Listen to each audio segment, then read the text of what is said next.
Smartphone wars are transparently branding competitions. In terms of basic functions, there isn't a night and day difference between the major providers, so they're left trying to distinguish themselves and make themselves desirable. In terms of reputation, the intangible feeling people have about one or another product. The Samsung Galaxy 3 brands well.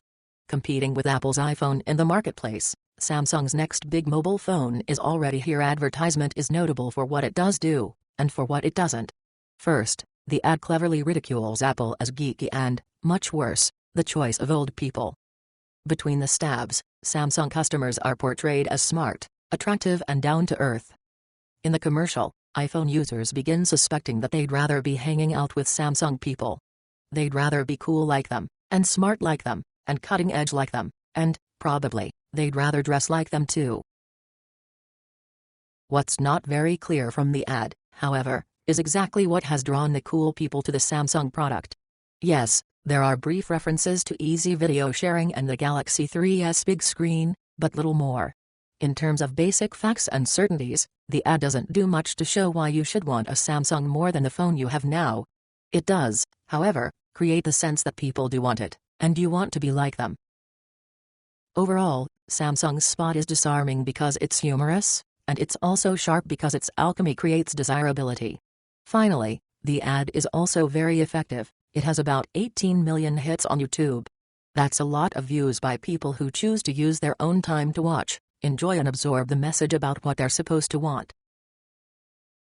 Hey, they're saying that this phone's going to be like a precious jewel. Ooh, I love that. The headphone jack is going to be on the bottom.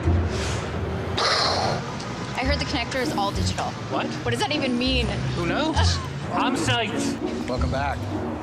Guess that Galaxy S3 didn't work out. No, I love the GS3. It's extremely awesome. I'm just saving a spot in line for someone. That's not cool. Yeah, man. What is that? Hey, what'd you just do? Oh, I just sent him a playlist. By touching phones? Yep. Simple as that. It's the Galaxy S3.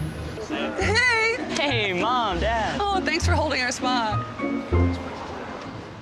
Hey, man. Oh, hey. How's it going? Saved you a spot. I moved on. But you're not gonna miss all this? I got the Samsung GS3. This one's 4G. Yeah, we've had that for a while. This one's got a big screen. This one has a bigger one. And we can share videos instantly.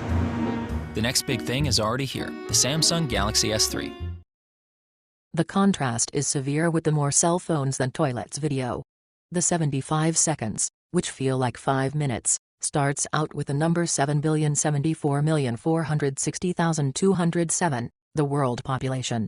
More stiff facts pile up, inevitably buttressed by reference to one or another respected and global authority, the United Nations, the Guardian newspaper, the World Bank. On it goes.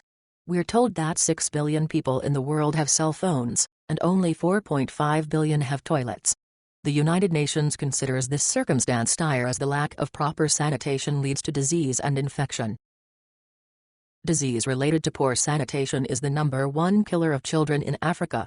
Because of poor sanitation, India loses over $50 billion annually. At current rates, it could take over 200 years to reach acceptable water and sanitation levels. So, lack of toilets has human costs and economic costs, and little progress is being made. It's an important message by any measure. Real human suffering happens, and real economic benefits are lost because not enough money is being invested in sanitation. As of today, the important video message has racked up 21 views. Of the 7 billion people in the world, 6 billion have cell phones. Only 4.5 billion people on the planet have toilets available. The United Nations considers this circumstance dire as the lack of proper sanitation leads to disease and infection. While the UN's initial goal was to reduce this number in half by 2015, the more likely date for its realization is 2026. According to the NGO WaterAid, meeting the 2015 goal could save up to 400,000 children's lives. Disease related to poor sanitation is the #1 killer of children in Africa. Better conditions could also boost economies. Research on the subject shows that health problems resulting from poor sanitations have a significant impact on a country's gross domestic product. Among the repercussions are costs incurred because of premature death, decreases in industry and tourism, and productivity. For example, a 2011 World Bank study estimates that India loses over $50 billion annually. Henry Northover, WaterAid's head of policy, said that at the current rate of progress, it could take over 200 years to reach acceptable water and sanitation levels on the African continent. On the mobile phone front, by contrast, quite a bit of progress is being made. Driven by profits and seductive branding campaigns, they're spreading fast.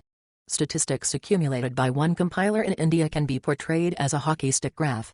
From about 1990 to 2005 there were more toilets than mobile phones in India, and the growth in toilets succeeded the phone expansion. Then things change. Over the next 5 years, mobile penetration exploded upward, passing toilets in terms of numbers and blowing past them in terms of growth. As it happens, the phone-toilet imbalance is a worldwide problem, but it's especially acute in India for this reason. According to the World Health Organization and UNICEF, India has more than twice the number of people who lack clean toilet facilities than the next 18 countries combined. This isn't the place to carefully analyze world marketing practices, but it wouldn't be surprising if companies like Samsung were bringing intelligent mobile phone branding campaigns to places including India.